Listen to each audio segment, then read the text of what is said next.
ఇచ్చినట్టు ఎవ్వరు ఇస్తలేరు ఇట్లా. అంతేనా? చాలా మంచిగా ఇస్తారు.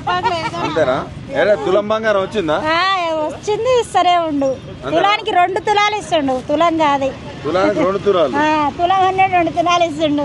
రేవంత్ రెడ్డి మంచిగా ఉంది, మంచిగా ఉంది. మహిళలను కోటీశ్వరాలు చేసిండు. సోపల మీద వండుకుంటారు, అరాయం కూర్చు చేసుకొని వండుకుంటారు ఆయన వచ్చినాక. వేస్ట్ గాడు. ఎందుకు అంత కోపం ఎందుకు వస్తుందమ్మా? రాకేం చేస్తుంది, ఎన్ని అయినా అంటారు. కేసీఆర్ ఉన్నప్పుడు ఎట్లుండే? కేసీఆర్ ఉన్నప్పుడు ఇక ఉన్నదో లేదో గానీ ఇంత టార్చర్ లేదు, మంచిగా ఉంది. ఇప్పుడు టార్చర్ ఉందా? అవును, టార్చరే ఉంది. అంటే ఏ విధంగా? ప్రతి విషయములానే అన్ని ఇచ్చి అన్ని ఆమె ఇచ్చిండు, ఏది చేయలే.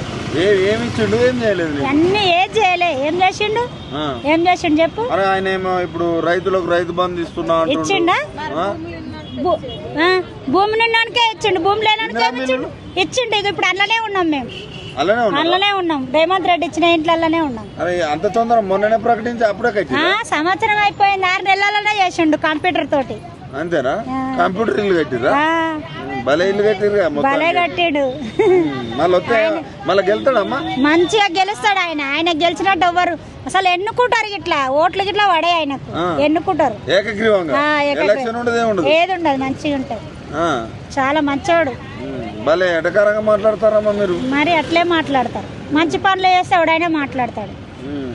మంచోడిని మంచిగా అంటారు. ఇప్పుడు నేను మంచిదాన్ని అంటారు, నేను చెడ్డదాన్ని అంటారు. ఇప్పుడు రేవంత్ రెడ్డి మంచోడు కాదు ప్రజలకు తెలుసు. నీకు నాకు తెలియదు. మీరు చెప్తేనే కదా తెలిసేది, మీరే కదా ప్రజలు. అరే ఒక్కరి నోట ఒక్కరు తీరుగా రాదు కదా. పింఛన్లు ఇస్తుండు, పింఛన్లు 4,000 ఇస్తుండు. మాకు 2,000 ఇచ్చిండు కేసీఆర్, ఇప్పుడు 4,000 ఇస్తుండు. 4,000 ఇస్తుండు. అని ముఖం గిట్లా ఏమన్నా ఉందేమో పేస్ చక్కగా పెట్టుకోమన్నారు. అని ముఖములా చెప్పు, వాడిని దొరికితే మస్తు కొట్టాలనిపిస్తుంది. ఎందుక చేసిన పనులను బట్టి. ఆయన మంచి మహిళలను కోటీశ్వరాలు చేస్తుండు. పట్టు చీరలు ఇస్తాడంటే ఇప్పుడు ప్రతి మహిళకు 2 పట్టు చీరలు ఇస్తాడంటే. ఈయనేమో బెదులు పెట్టే చీరలు ఇచ్చినట్ట కేసీఆర్. ఈయన మంచి చీరలు ఇస్తాడంటే ఇయ్యలేదు, మరి ఇయ్యలేదు. అన్న బాడక ఇయ్యలేదు. అంతేనా? ఓకే.